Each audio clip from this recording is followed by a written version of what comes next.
Lux presents Hollywood.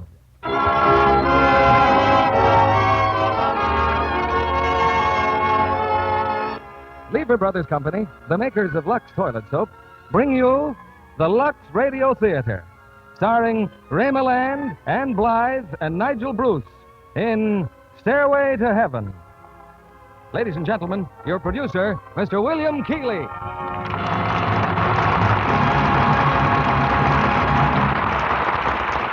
Greetings from Hollywood, ladies and gentlemen. When I was in England not so long ago, London was preparing to welcome many of the world's most famous screen stars to a precedent-shattering event, the first command performance of a motion picture. Selected for the entertainment of the King and Queen and other members of the royal family was tonight's screenplay, J. Arthur Rank's presentation, Stairway to Heaven. Starred in our cast is Ray Milland, whose brilliant achievements recently won him the screen's coveted Academy Award. Co-starred with Ray are Ann Blythe and Nigel Bruce.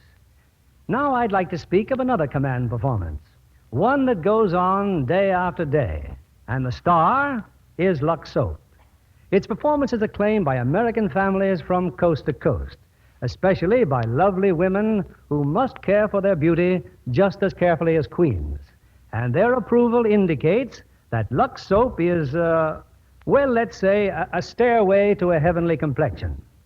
On to our play, Universal International's release, Stairway to Heaven, starring Ray Milland as Peter Carter, Ann Blythe as June, and Nigel Bruce as Dr. Reeves, with Joseph Kearns as Conductor R34.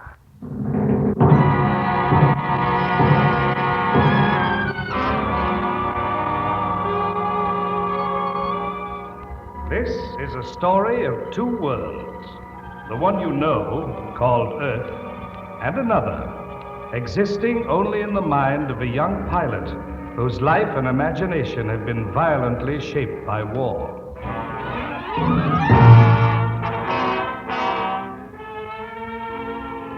It's 1945, shortly before dawn. Over the North Sea, a Lancaster bomber, riddled by shells and on fire, struggles through a dense fog toward the English coast. The pilot has just made radio contact with an air-sea rescue station. Hello? Hello down there? Hello? Can you hear me? Where are you, Lancaster? Request your position. Come in, please. Position nil. What's your name? I cannot read you. Can you see our signal? No, it's funny, but all of a sudden I'm thinking of a poem. Give me my scallop shell of quiet, my staff of faith to walk upon, my scrip of joy, immortal diet, my bottle of salvation, my gown of glory, hope's true gauge, and thus I'll take my pilgrimage. Sir Walter Raleigh wrote that, and I'd rather have written that than flown through Hitler's legs. I cannot understand you. Request your position. I can't give you my position. Instruments shot away. Crew gone too. All except Trubshaw here, my navigator. He's dead. The rest bailed out on my orders. Time 0445. Crew bailed out 0445. My station, Warrendon. Bomber Group G for George. Send them a signal, please. Warrendon, Bomber Group G, George. Are you going to try to land G, George? My name is not G. George. It's Carter, Peter D. Carter. No, I can't land. Undercarriage is gone. I'm bailing out presently. What's your name? June. Well, I'm bailing out, June, but there's a catch. I don't have a parachute. Repeat, please. Hello, can you hear me? It's all right. I'd much rather jump than fry. I hope I'm not upsetting you, June. Are you pretty? Not bad. You've got a beautiful voice. That's funny. A girl I've never seen will hear my last word. Perhaps we can do something. Let me report you. No. Just keep talking, please. I want to be alone with you, June. Where were you born? In Boston, Massachusetts. Boston. That's a place to be born in. History was made there. Are you in love with someone? No, please. Don't answer that. I could love a man like you, Peter. Well, I love you, June, because you're life. And I'm leaving you. Where do you live? Leawood House, about 3 miles from here. Good. I'll be a ghost and come and see you. What time will you be there? I'm on duty till 6 tonight. Oh, this is such nonsense. Oh, it's the best sense I ever heard. It can't be helped about the parachute. What do you think the next world is like? Peter, please. Oh, well, I'll know soon enough. Trubshaw will probably be waiting for me. Goodbye. Goodbye, June. Hello, G. George. Hello, G. George. Peter. Oh.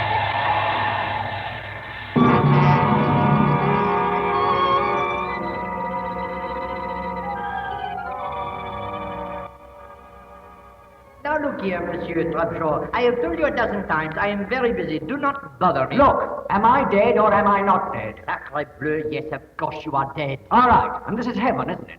Then where is he? Where is Peter D. Carter? He's around here someplace. Look for him. I have almost 1,000 airmen to account for, and if you expect Peter D. Carter is not here, but he's supposed to be here. His name's on that list. He's either AWOL or there's been a mistake. There has not been a mistake here for 1,000 years. Then where's Carter? There was a mistake. If Peter Carter was still alive on Earth, a bell would ring.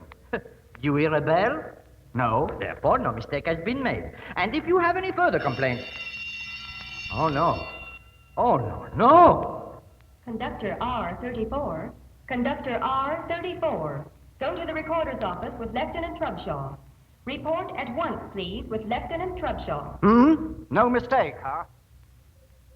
Well, R34, what about this mess? Tiens, what can I say, monsieur? The bell rang. A mistake has been made. Who is missing? My flight commander, sir, Peter D. Carter. Well, I must have lost him in that accursed fog down there on Earth. Oh, there was a fog, all right. Real old pea super. I've been waiting for him, sir.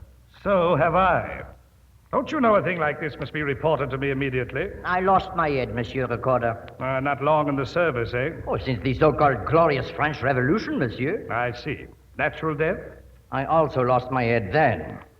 Monsieur, I will go after Carter at once. It's not so simple. Peter Carter has fallen in love. That complicates matters. He's fallen in love? Peter Carter jumped from his plane fully expecting an immediate demise. Due to some butterfingering up here, he did not die. But he lost consciousness and woke up on a stretch of beach. Suddenly, he became aware of a girl coming toward him.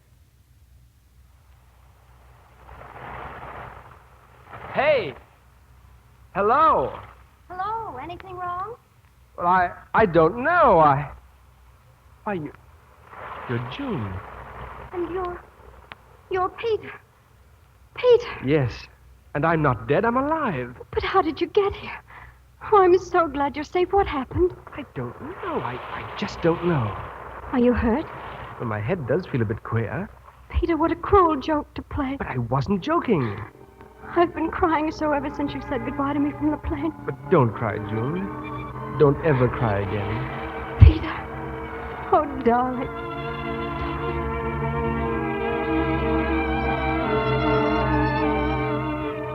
And that is what's been going on down there. I will proceed to Earth at once, monsieur. Explain your error to Mr. Carter and get him up here where he belongs. Oh, and when you see him, give him a message for me, huh? Avec plaisir. What message? Just say, what ho?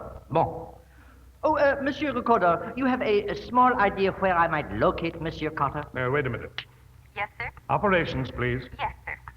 Operations office. Whereabouts? Peter D. Carter, delinquent. Oh, yes. Lee Woodhouse, sir, in company with a Miss June Adams, an American whack. They're in the garden, sir. It seems she is off duty. That's enough. Thank you. Ah, yes, quite enough. A May night, an English garden bathed in moonlight. Moonlight? But it's not night already. You will soon learn, Mr. Trubshaw, that here there is no such thing as time. And what seems to you a wink of the eye, down there may be a century. Are you still here? Oh, on my way, monsieur. All will be serene.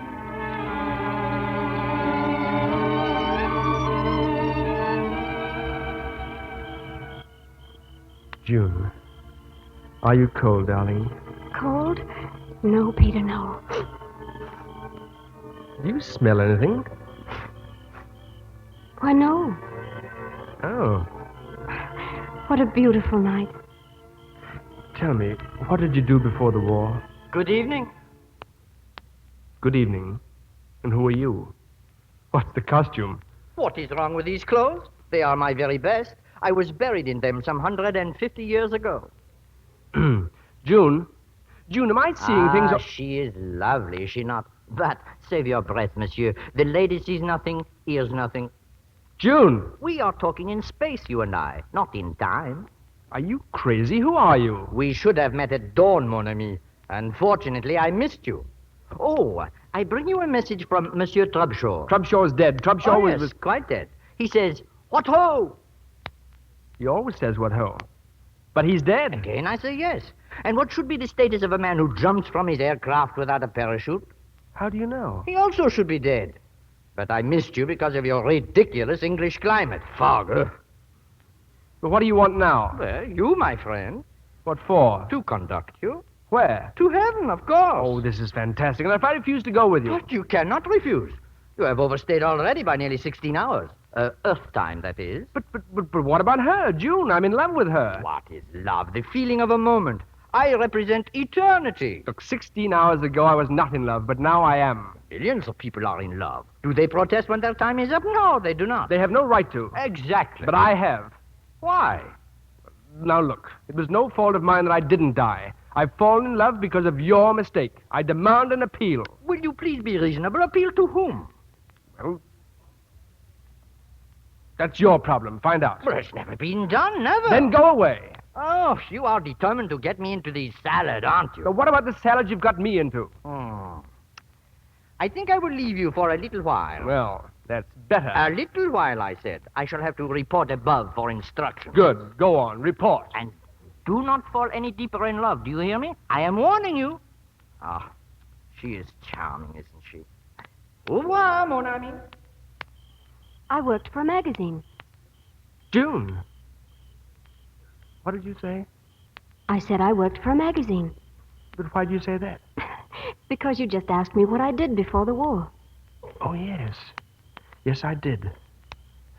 June, what's the matter with me? Such an odd thing happened while you were asleep.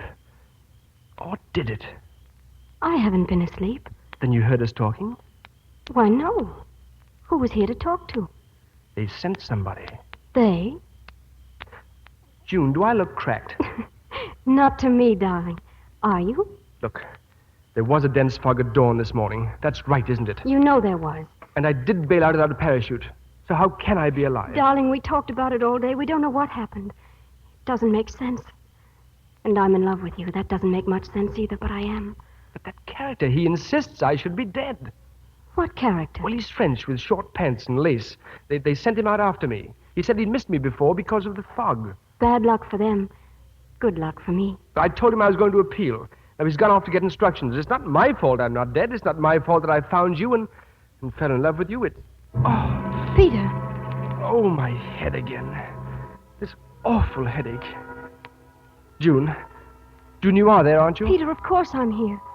Just now, for a second, I thought I'd lost you. What is it, darling? What is it?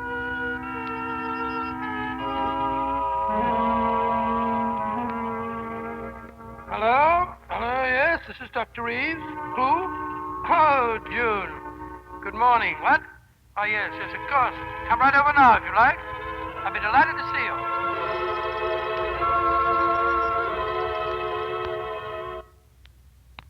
Well, that's the whole story, Dr. Reeves. I know it sounds ridiculous, but just No, where's this Peter chap now? in the village at the inn. Why hasn't he rejoined his station? Because I was hoping so that you might help him. Or at least see him.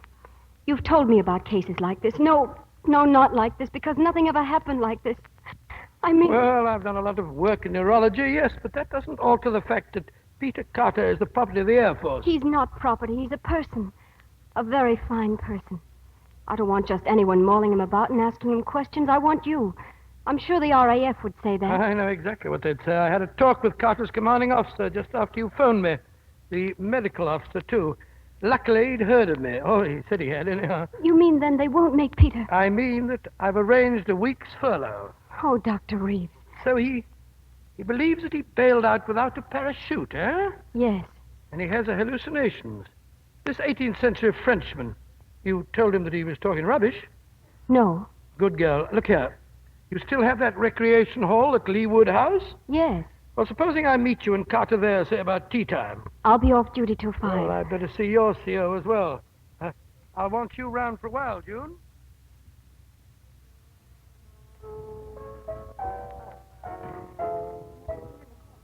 Oh, don't mind me. Just go on with your game. Dr. Reeves. So he's a chess player, is he? Any good? He'll do. Squadron Leader Carter, Dr. Reeves. How do you do? How do you do? Well, I've told him, Doctor, about you. Good. Do you mind if I ask a lot of stupid questions, Carter? I wish you would. These visions that you've had, hallucinations, ever had them before? No, never. What were you in civilian life? Well, I taught at Oxford European history. Parents alive? My mother, What was the cause of your father's death? same as mine. Brain? No, war, 1917. How long have you been in? Since 41, You must have had a good many missions. 67. About these headaches. Headaches? Oh, I know you get them. I know you've had them for some time. And I know that you've told nobody about them. Especially your medical officer. Right? What else do you know? I know about your eyes. You know a great deal. I'd like to know more. Well, the headache started about 6 months ago. Here, mostly. Frontal and temporal. You ever get a bang on the head? Well, dropped as a baby, no doubt. I don't remember. Mind if I try something? Look straight ahead. Like this? Yes. What are you looking at? That girl down there at the piano. You got nice legs. Yes, very. Now, don't you take your eyes off her. Oh, this is going to be easy. Now, without moving your eyes, what can you see on the extreme right? Fireplace. In the center? Girl with legs. Extreme left? Windows. Curtains? Yes. What color? Dark red. Good. Well, that's all of that. Now then, you've seen something. Someone. Clearly? As clearly as I see you. Now, don't you be annoyed with this question. It may sound rather silly, but have you imagined recently that you smelt something that couldn't possibly be there? How did you know? I didn't. It was shot in the dark. You noticed that odor at the same time you saw this heavenly messenger, this conductor fellow, this Frenchman. Yes. Onions. Fried onions. Well, you asked me. This messenger hasn't turned up again, has he? No, but he will. Oh, when? I don't know. Peter's launched an appeal, Doctor. Against what? Against dying. That's the spirit. Now, don't you give in. I won't. Well, that's about all for now, except that you're to stay at my house for a few days. Do you mind? Not at all, but what about my CO? His orders, too, and mine as well. I want you to... Well, I want to be around when this Frenchman calls on you again. You're on your own till 7 tonight. Oh, you're to come too, June. Dinner at 7.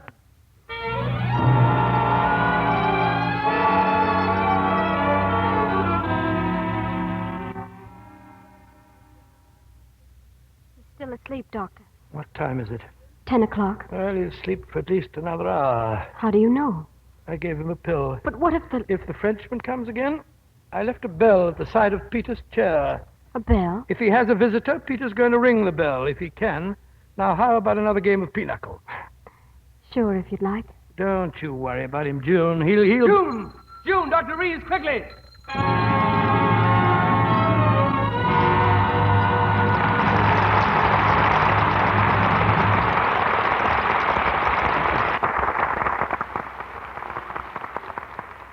In a moment, we'll return with Stairway to Heaven. Meanwhile, here's our Hollywood reporter, Libby Collins. I've got 2 pieces of news tonight, Mr. Keeley. One's about James Mason's latest picture, The Upturned Glass, a J. Arthur Rank presentation. And the other's the new bath-size Lux toilet soap that's Tell us just about come the out. picture first, Libby. I understand Universal International has a most unusual story of love and violence in The Upturned Glass. Oh, it's a thriller, all right. James Mason plays a famous surgeon, and Pamela Collino and Rosamund John are rivals for his affections in the picture, which he produced with Sidney Box. 2 exceptionally fine actresses. Yes, and 2 very glamorous leading ladies for James Mason. Pamela Collino is a famous brunette beauty, and Rosamund John a lovely ash blonde. And what a complexion, Mr. Kennedy. The real peaches and cream kind. A real Lux complexion, Libby? Yes, Rosamund depends on Lux toilet soap care.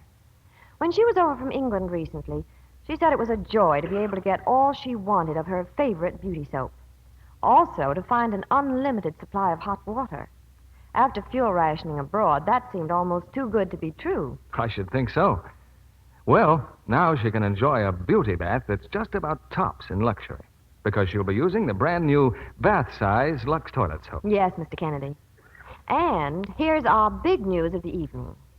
Now, this handsome new bath-size Lux toilet soap is available to women everywhere. And what a really super bath soap it is, Libby. Well, screen stars certainly think so. They tell me the new bath-size Lux toilet soap is wonderful. And I'm sure everyone who uses it will agree. Only the size is different. The same familiar Lux toilet soap wrapper, the same fine white cake. And the same delightful fragrance. Yes, the new bath-size cake is the same high-quality Lux toilet soap, except that the size is just right for truly luxurious bathing. So here's a tip for clever shoppers tomorrow. Look for the new bath-size Lux toilet soap. Let the whole family enjoy this convenient big new cake. It makes your daily Lux toilet soap bath more refreshing, more luxurious than ever. Here's Mr. Keeley at the microphone. Presenting Act Two of Stairway to Heaven, starring Ray Milland as Peter Carter, Anne Blythe as June, and Nigel Bruce as Dr. Reeves.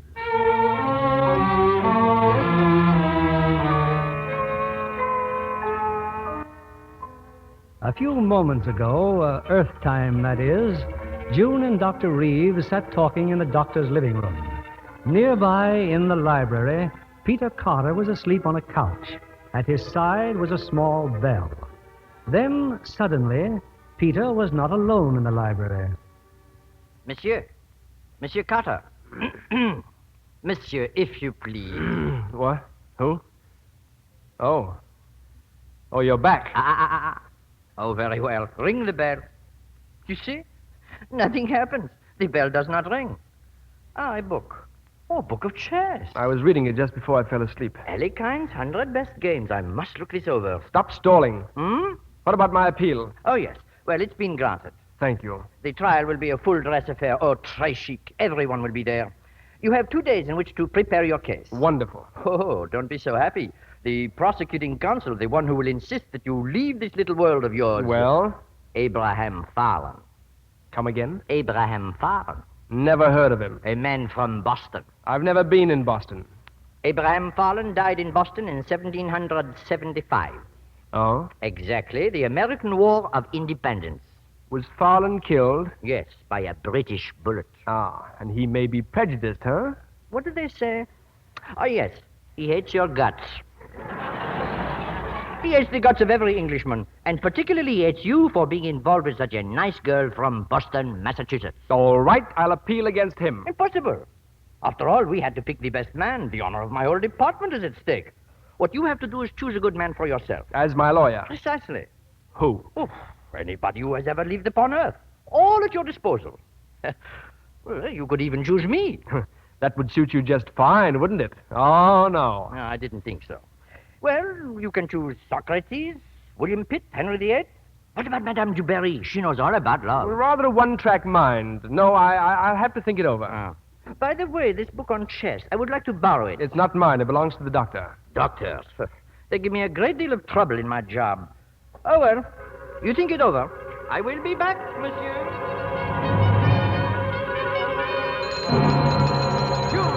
June, Dr. Reeves, quickly. What is it, Peter? The Frenchman there? Oh, he's gone. But he was here. The bell. I couldn't ring it until... Oh, Peter, you're all right. Yes. Yes, I think so. Hold still, Peter. Now, let me look at your eyes. Look up, towards the ceiling. You can talk if you want to. So he just left, eh? Yes. I hope you didn't give in to anything. No. Stay put, Albert. I'll be right back. June, I've good news. What, darling, what? I've won the appeal. The trial's in 2 days. Oh, darling. Peter, tell me, did you smell anything? Yes. Same as before? Fried onions. Now, I want you to drink this. Any headache? Oh, a beauty. You can tell me what the Frenchman said tomorrow. But I want to talk. He said that... Good heavens, it's gone. What's gone? What book was I reading before I went to sleep? That book of mine on chess? Alikine's 100 Best Games? Yes. I put it right here. You sure? Absolutely certain. What a nerve. A bit cool. Now, how about getting back to sleep? But about my counsel at the trial... Oh, I don't think you believe a word I say. Peter. My dear friend, here on Earth, I'm your defending counsel. And as your counsel, I believe everything you tell me. June, I don't want to leave you. Why should you leave me, darling? Everything will be all right. If I can only get a good counsel. Of course you will. It's so important. I don't want to lose you, June. I won't let you go, Peter. No one can take you from me. I won't let you go. I won't let you go.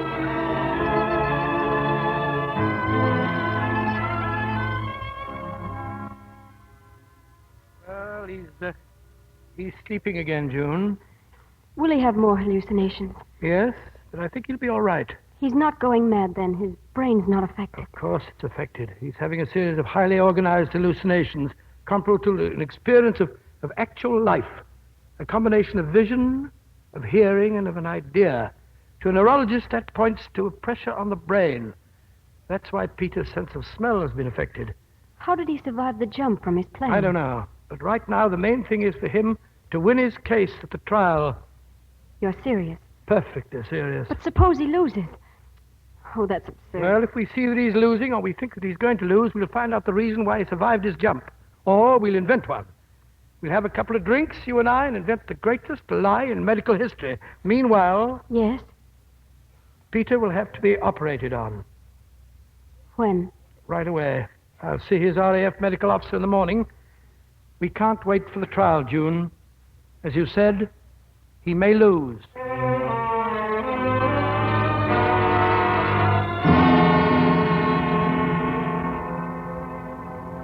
We don't dare wait any longer, Dr. McEwen. Deterioration all around. We ought to operate tonight. But we're swamped here.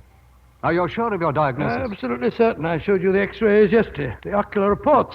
Those highly organized hallucinations coupled with a sense of smell. Everything points to arachnoid adhesions involving the olfactory nerve. But I'm no surgeon. Who do you have here? Edwin Liza. Liza, fine. That's good, good, good. But I don't see how we can manage tonight. There's no crisis in a thing like this. Any day would do. There is a crisis. And I'm afraid. Insanity? Yes. Why? Well, I told you of that trial that Carter keeps talking about.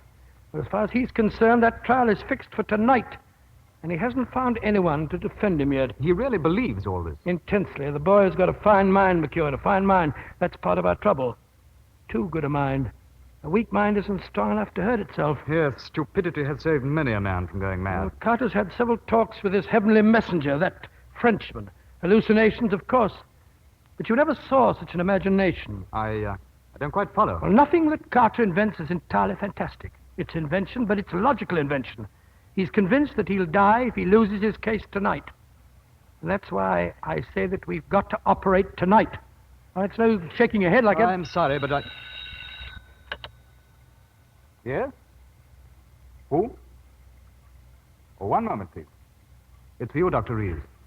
The girl. Hello? It's Peter, Doctor. He's worse. I don't know what's happened, an attack or something.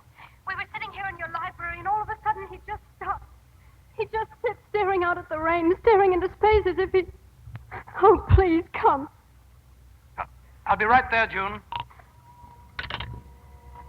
Peter. Peter, darling, you're far off somewhere. Come back. Come back, Peter. Come back.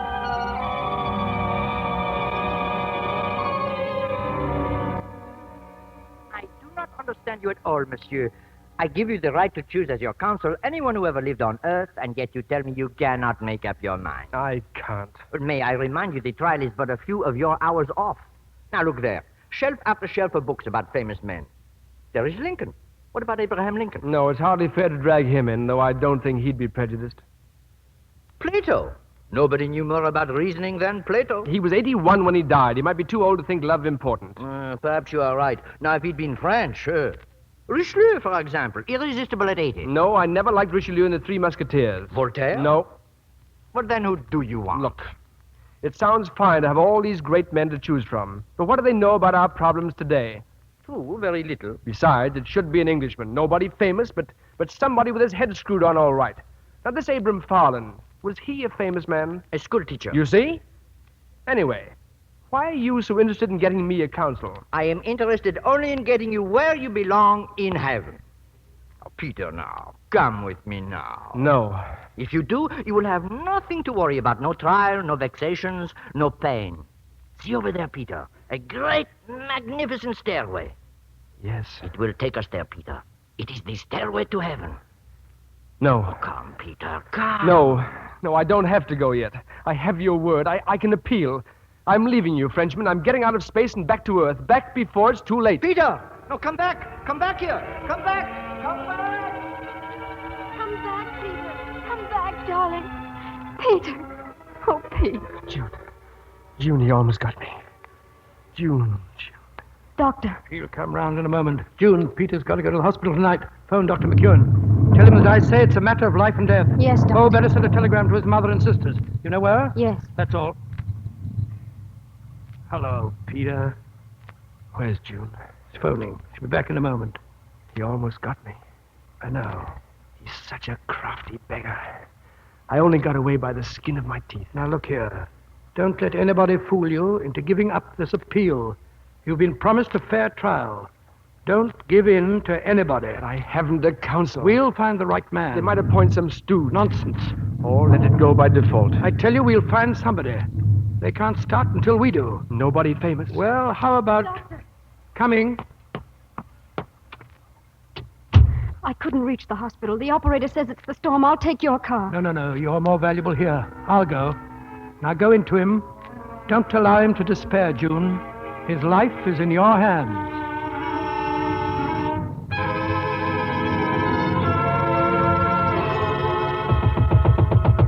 Coming.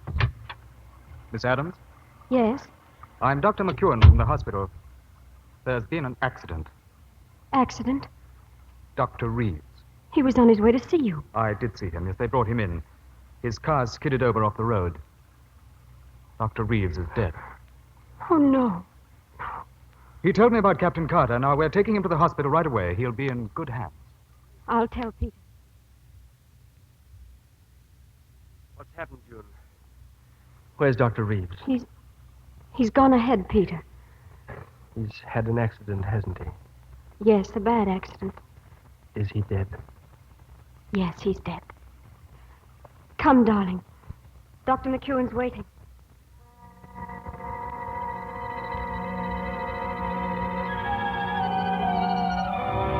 Well, Dr. Reeves, I believe. Yes? Welcome. Thank you. Oh, permit me to return your book on chess. Oh. Ha. So it's you. And how is dear Peter? He has a fighting chance. Oh. Where are you taking me? Up the stairway. We will have to skip several of the preliminaries. I am taking you at once to the recorder. He is very anxious to see you, Doctor. Come in, please. Monsieur Recorder, Dr. Frank Reeves. Ah, Doctor. You are familiar with the case of Peter Carter? I am. He has just chosen you to be his counsel.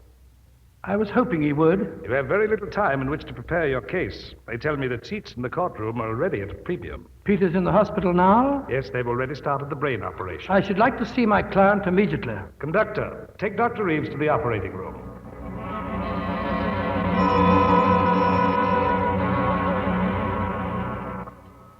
Respiration shallow and erratic, Dr. Leisner. Pulse 88. Hello, Peter. Hello, Doctor.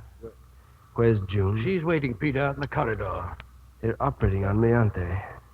How's it going? Oh, Dr. Leeser's a great surgeon, Peter. Neat, very neat indeed. I like his work. Good. About me, Peter, I'm very flattered that you've made me your counsel. Are you sure that I'm the best man? Oh, quite sure. But I'm no lawyer, and if Abraham Farland gets into politics, I'm sunk. Well, who isn't? Come on, Doctor, you must have something. A little common sense, perhaps. Well, if it's as rare up there as it is down here, a little will do me fine. I need evidence, Peter. June's all the evidence I need. I've fallen in love with her. Her accent is foreign, but it sounds sweet to me. We were born thousands of miles apart, yet we were made for each other. Conductor, may I kiss her? You know, just in case. Oh, yes. Kiss her, go on. But she will not know it. Doesn't matter. This I want to see. Come, Doctor, the corridor. I think they'd rather be alone. But we cannot let him out of our sight. Look, so. He kisses her. Are you English? What is the good of kissing a girl if she cannot feel it? June, darling. You see, Doctor? She just sits in her chair in the corridor. She's crying. Ah, yes, the lady weeps. You want evidence, Doctor? There it is. Her tears. Don't cry, darling. If I could only take one of her tears. But you can do as you wish. But how can you take a tear into heaven? Permit me. The rose in my buttonhole. I touch the rose to her cheek, so, and like a pearl of dew upon the petal lies a single mortal tear. The only bit of real evidence that we have. Well, come. We get out of here now. Monsieur Recorder, we are ready. The case of Peter Carter versus Heaven will now be heard.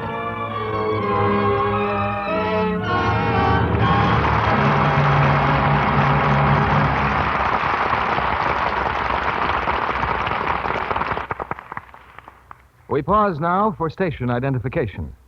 This is CBS, the Columbia Broadcasting System.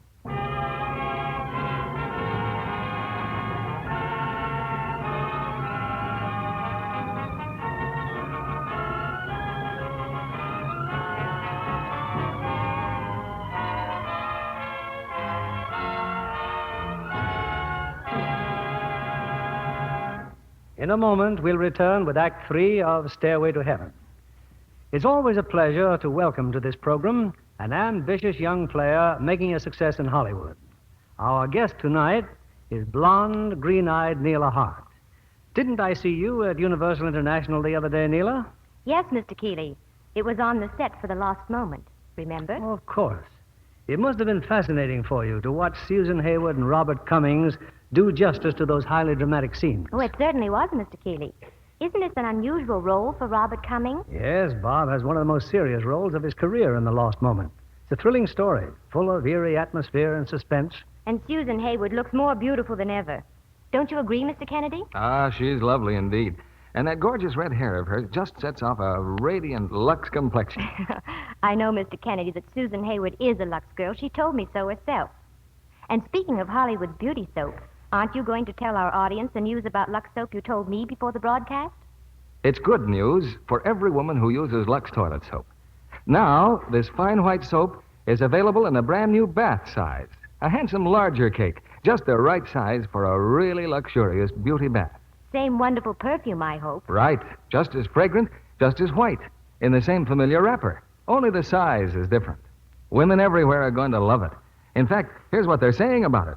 A screen star. I'm delighted to have my favorite Lux toilet soap in this new bath size. The same lovely fragrance, the same creamy lather that makes our daily bath such a joy. A housewife. My whole family tells me they're enjoying this new bath size cake. It's so luxurious. A business girl. I just love the new bath size Lux toilet soap. Lots of quick, rich lather that leaves my skin smoother, really fresh and sweet. Now, everyone can enjoy this new luxury bath. Ask for the big new bath size Lux toilet soap tomorrow. It comes in the same sampler wrapper, but in a handsome, larger cake that makes your daily Lux toilet soap beauty bath more delightful, more refreshing than ever. Your dealer has the new bath size Lux toilet soap now. Mr. Keeley returns to the microphone. Act 3 of Stairway to Heaven, starring Ray Milland as Peter, Ann Blythe as June, and Nigel Bruce as Dr. Reeves.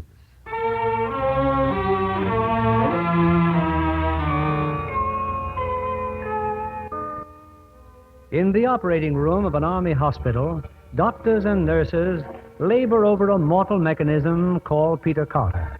But success or failure seems to lie in hands other than theirs. Far off in space, a celestial court has come to order. Ladies and gentlemen of the universe, due to negligence by our Department of Admissions, Peter Carter is in the embarrassing position of dangling between heaven and earth. Here and now, we must decide either to pull him up or grant an extension of his term on earth. The jury will take their places, please. Our counsel's ready. Abraham Fallon. All ready, Your Honor. Dr. Reeves. Quite ready, Your Honor. Prosecution has the floor, Mr. Fallon. Your Honor, members of the jury, and fellow spirits. Peter Carter, an Englishman, should have died on the 2nd of May, 1945 at 10 after 5 of the clock, British double summertime. Moreover, when summoned to report some 16 hours later, the defendant refused to accompany the authorized conductor. For what reasons, please? He claims that in the time which he had borrowed from us, he accumulated new responsibilities of an allegedly important and permanent nature. That in those few hours, a young lady of good American stock had fallen in love with him. Are we to believe this? That in those 16 borrowed hours... My Lord, I object to the word borrowed. My client was given the 16 hours in question. Sustained. Nevertheless, are we to believe that Peter Carter, Englishman, is in love with this young lady of good American stock, and equally important, that she is in love with him. Why stress their nationalities, Mr. Farland? For good reason. We are talking of love, sir. It can happen, you know, between an Englishman and an American girl. My point is that when in the course of human events our men and women came to your little island as allies, it was not to become your prisoners. May I remind you, sir, that we're living in the 20th century and not the 18th. And may I remind you, sir, we are not living at all. You've got me there, Mr. Farland. I beg your pardon. Thank you. But I am up to date, Dr. Reeves. Oh, I've been watching you English from upstairs here. Your politics, your busyness. Is Peter D. Carter what you would call a good Englishman? Yes, sir. I thought so. A considerable handicap, is it not? My lord, may I ask where Mr. Farland's father was born? Entirely irrelevant. Could it possibly have been in England? My father left England, sir, because he didn't like it. Would he have liked it today? Well, I have here a radio. Let me turn it on. Listen, everyone. Listen to the England of today. Well, here we are at the cricket match, ladies and gentlemen. The voice of England in 1945. Weather now. It's stopped raining and play has been resumed. Oh, there's a fine crowd and we're all doffing our macks and umbrellas now and settling down to enjoy this rousing sport, which to people all over the world is perhaps more typically English than anything else. Do you admit, sir, that this is an English voice? Oh, yes, yes, indeed. Played a delightful forcing shot off Milland. I think we've heard enough. May I turn on the radio now, sir? And let's hear the voice of America in 1945. If you wish, sir.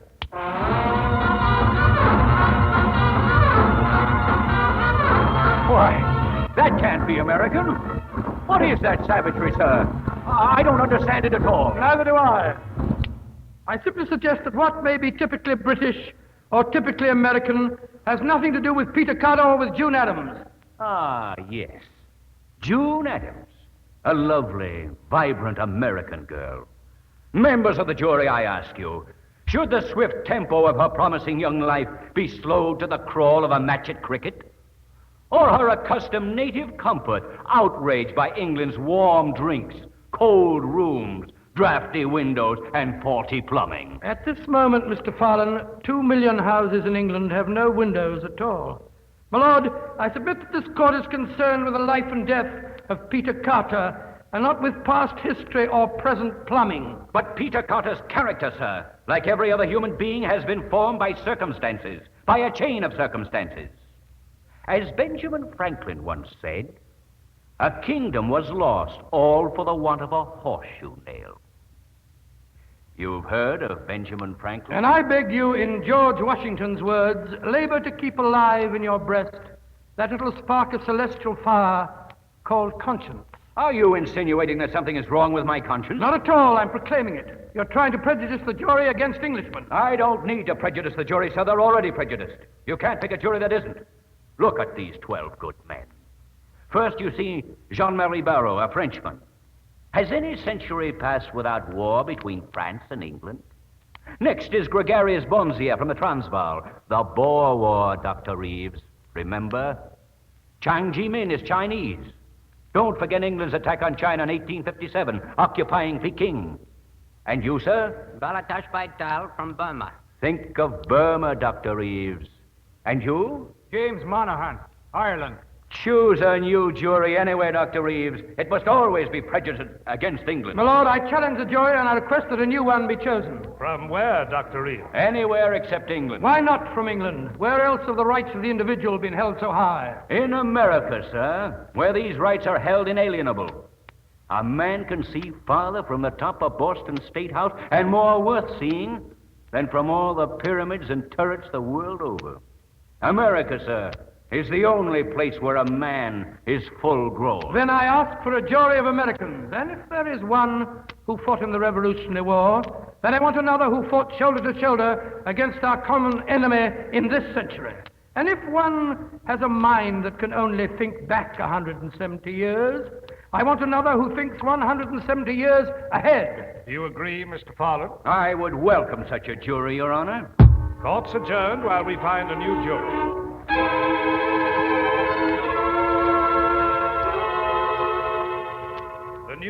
others will continue to introduce themselves to the court. Francois Dupont, American citizen. Peter Van de Eyck, American citizen. Jim Wong, American citizen. Jefferson Lincoln Brown, American citizen. Patrick Aloysius Mahoney, American citizen. The jury will be seated. Mr. Fallon? Apparently, Dr. Reeves has wasted the court's time.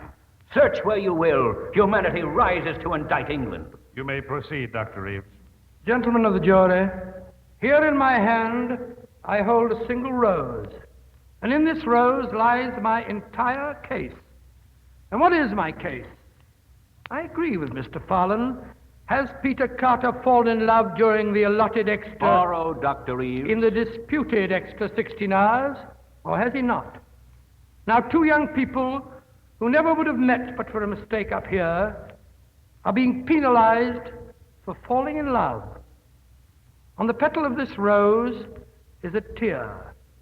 And in that tear are love and truth and friendship. Those qualities alone can build a new world today and a better world tomorrow. That is my entire case.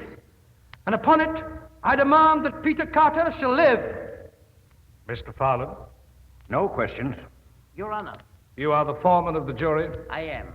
And we feel that the defendant and the girl should be given a chance to be heard. Is that permissible? It can be arranged. Where are they, conductor? Peter Carter is on an operating table in an army hospital near Newcastle. The young woman is also there, waiting in the corridor. The jury feels that hearing them would help establish a better understanding of conditions. In that event, the jury will go downstairs. Lead the way, conductor.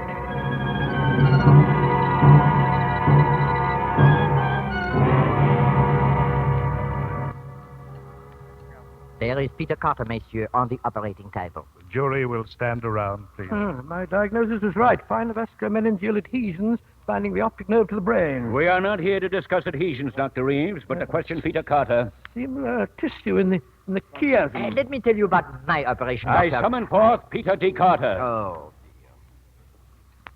Hello, Peter. Hello, Doctor. How's the operation going? Fine. You couldn't be in better hands. There's quite a draft in my head. Peter Carter, tell the jury here whether or not you attempted to influence the emotions of that young American girl out there in the corridor. June and I fell in love before we ever met. You claim you love her. I do love her. Can you prove it? If you give me time, sir. 50 years will do. But can you prove it? Well, can a starving man prove he's hungry except by eating? Would you die for her? I would, but I'd rather live. Young devil. Pardon the expression, my lord. Good work, Peter, good work. Your witness, Dr. Reeves. No questions. Conductor, is the young lady available? She sleeps, monsieur. Ah, she sleeps. The jury will kindly note that. I put her to sleep. Indeed, why? Oh, to enable you to call her spirit, monsieur. The jury will please note that. I do call her, Your Honor. Very well. Miss June Adams. June. Don't interrupt, Peter. Miss Adams, you've been called in the case of Peter Carter as a witness for the prosecution. Where were you born, my child? In Boston, sir. Do you know this man? I think so. You think so? I met him only a few days ago. Then how do you think you can love him? But I do love him. Nonsense, lad. I object. Counsel must withdraw the word nonsense. But Mr. Fallon's right, Doctor. There's no sense in love. Wisdom still flowers in Boston, I see. Can you prove that you love him? How can I? Would you be willing to die for him? Yes. Would you take his place in the balance sheet? Yes. Don't believe her. Stand aside, sir. There's no right to ask her that. How dare you tell me what I might ask? Peter, you must obey. Of all the dirty tricks. This is contempt of court. I'll have you committed. Commit away. June, don't answer any more questions. Do you realize that by this attitude you've forfeited any chance of winning your case? All right. Then I lose. But you're not going to get June as well. Your witness, Dr. Reeves. June, you know me well. Do you trust me? Of course I do. Then listen. Because of what you've just said, it is absolutely necessary that you take Peter's place in the other world. Have you gone mad? If you really love him, June, come with me to that stairway over there. It leads to heaven. You are mad. It's the only way to prove your love, June. I do love him. You won't go. My lord, I must ask the court to restrain my client. Restrain him, bailiff. Come, my dear. June. No, no. Goodbye, Peter. Goodbye, darling. She is dying for him. For love. So typically French, so... the stairs. The stairs have disappeared. The stairs have disappeared. Unprecedented. Never has this happened before. June, they're coming back. Do you know what this means? A greater hand than ours has sent her back. But the universe, the law of the universe. It clearly stipulates that... I know, Mr. Fallon. In the universe, nothing is stronger than the law. But on Earth, nothing is stronger than love. June. I would die for you, darling, I would. Peter, forgive me. It was a long shot to take, but I had to take it. It has been clearly established that June loves Peter and Peter loves June.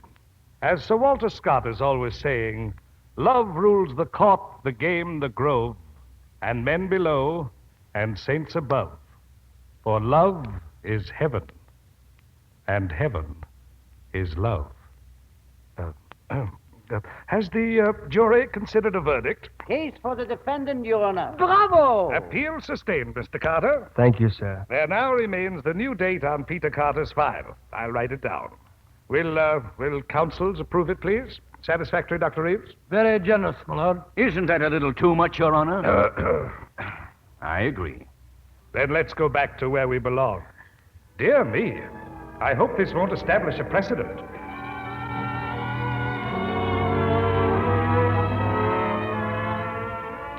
All right, nurse, the patient may be removed to his room now. Congratulations, Dr. Lyther. Wonderful piece of work. He'll be all right. Somehow I feel very sure of that. Peter. Oh, no, not you again. But the book on chess. I'm returning it now to Dr. Reeves' library. Oh, what a pity I shall have to wait so long to play chess with you. Well, I can't say I'm sorry. In time, my friend. Au revoir, Peter. Oh, she's waiting for you in your room. Waiting for me. Waiting for me. Waiting for me.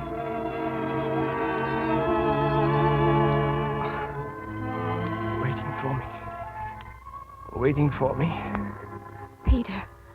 Hello, June. Hello, darling. We won. I know, darling. I know.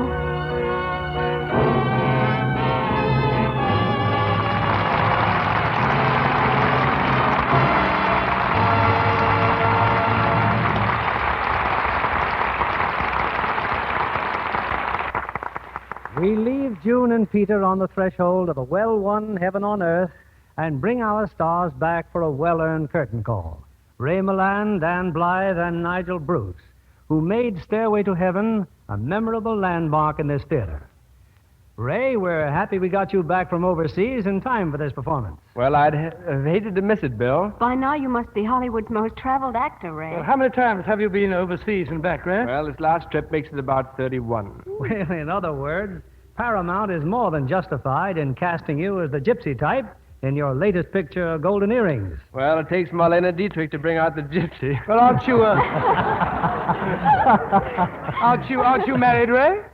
Yes, and so are you, Nigel. Yes, but still we can bring out the gypsy.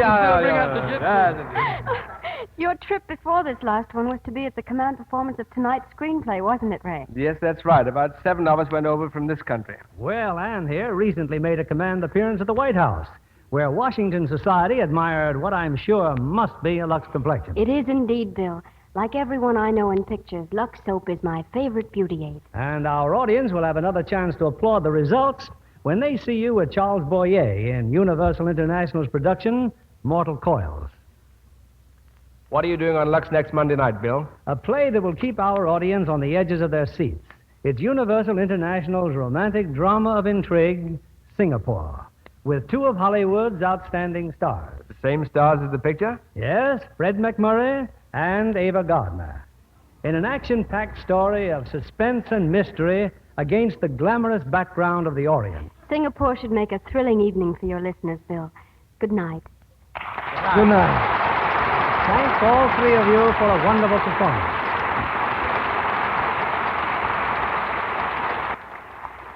Before I say goodnight, I'd like to express our pleasure at having with us in the front rows of this theater 100 representatives of the United States Navy from the aircraft carrier Boxer. We take this opportunity on Navy Day to salute these welcome ambassadors of the greatest and most respected naval force on earth. victors in war and guardians in peace.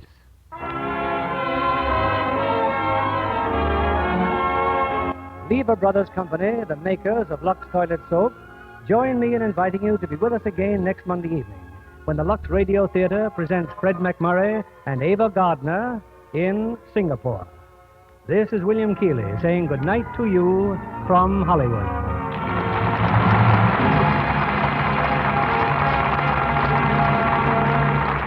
All over the world, the supply of fats and oils is critically low. One of the finest jobs ever done by American housewives has been in saving used fats. Since 1942, over 800 million pounds have been salvaged. But the need is still great. That's why your government asks you to continue to save and turn in all used kitchen fats. They'll help industry in making the essential everyday product we all need and use. Your dealer will pay you for every pound you turn in, so keep on saving used kitchen fats. Nigel Bruce will soon be seen in The Exile, Universal International release starring Douglas Fairbanks, Jr.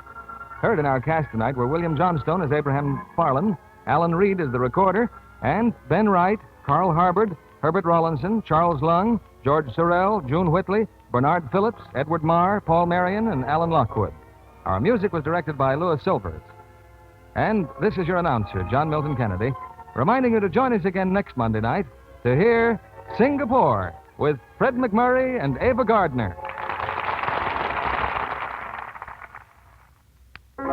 Spry when you bake and fry. Spry for your cake and pie. Spry, it's your shortening pie.